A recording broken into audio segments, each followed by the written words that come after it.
Hello everyone! For today's video ay aakit tayo sa Umeda Sky Building dito sa Osaka. 2,000 yan nga pala yung ticket paakyat at pwede mo siyang mabili online. Sumakay muna kami ng elevator hanggang 35th floor. Sikat din na tourist attraction sa Osaka ang Umeda Sky Building. Medyo nakakalula sa part na to kasi nakikita mong pataas ka na at nakikita mo pa yung paligid. Parang humihilab yung tiyan ko sa part na to. Ang sakit! Medyo tinatawanan na nga lang namin para hindi namin masyadong feel yung takot.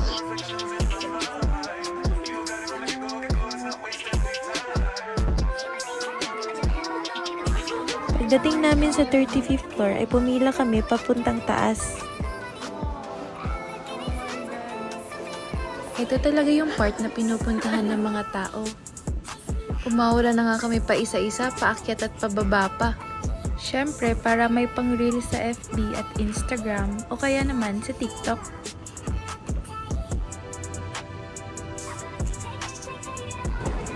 Aakyat pa ulit kami.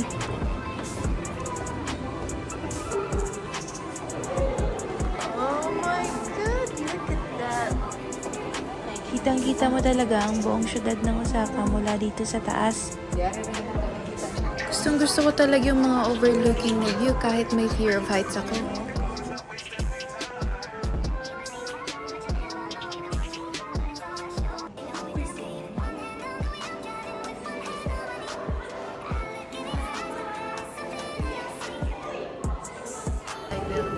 Dito sa nakakatakot ang taas. Ilang floor? 39! 39! Oh my God!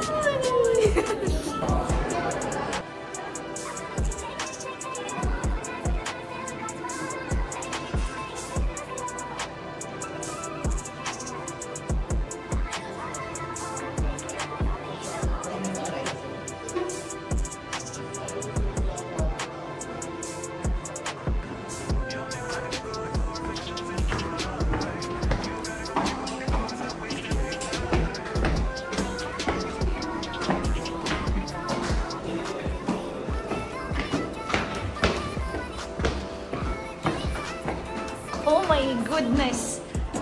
Nahihilo ko. Shit! Ayoko ng ganito feeling. Ah! Oh my God! Wala, parang gumagalaw yung ano.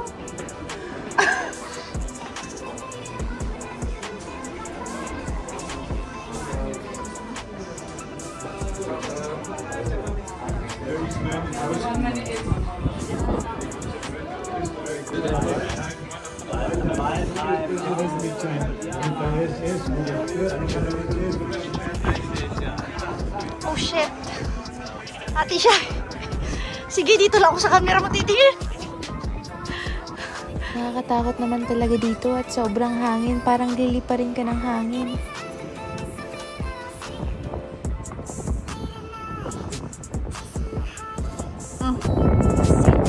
Osaka.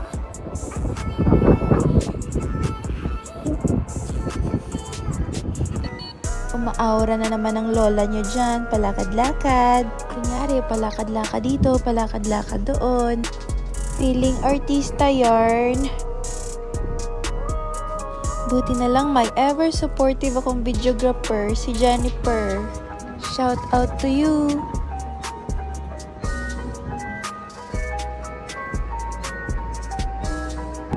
O ayan, ayaw pa talagang tumigil.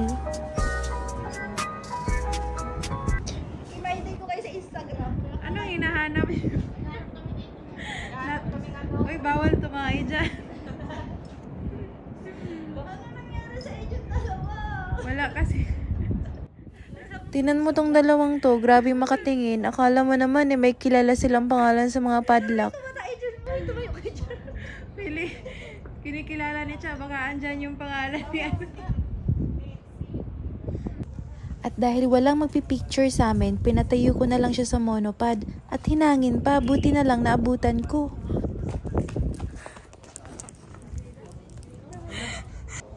Sa room naman na ito, makikita yung history at kung paano ginawa yung Umeda Sky Building. Kakaiba din yung design ng building na to. Dalawang tower siya na nakakonect sa isa't isa. Nagawa pala to noong 1993. At ika-15 siya sa pinakamataas na building sa buong prefecture. Aabot siya sa 40 floors at may 2 floors din underground.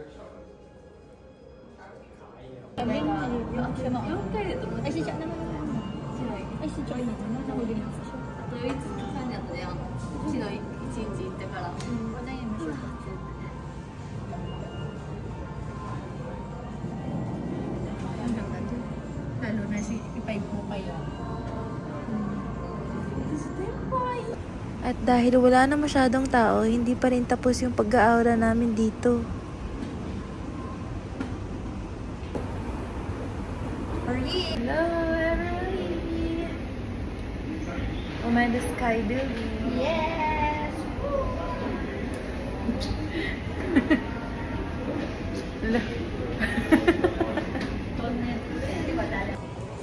Ayan na, pababa na nga kami. Pumila na ulit kami sa may elevator.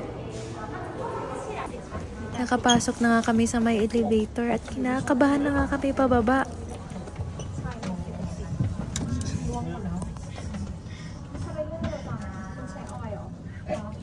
Ayoko, pipigil ako. Walang pilitan.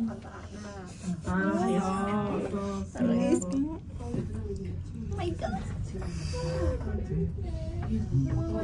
Okay na, na-relax na. Kanina to nag-paakyat. Mas natatakot ako sa paakyat eh. Natatakot din ako. Pero natatakot din ako ngayon. May bureau heights ka. Nabibingi ako tayo. Ha? Kami. Oh, grabe, ang sakit sa tenga. Aray!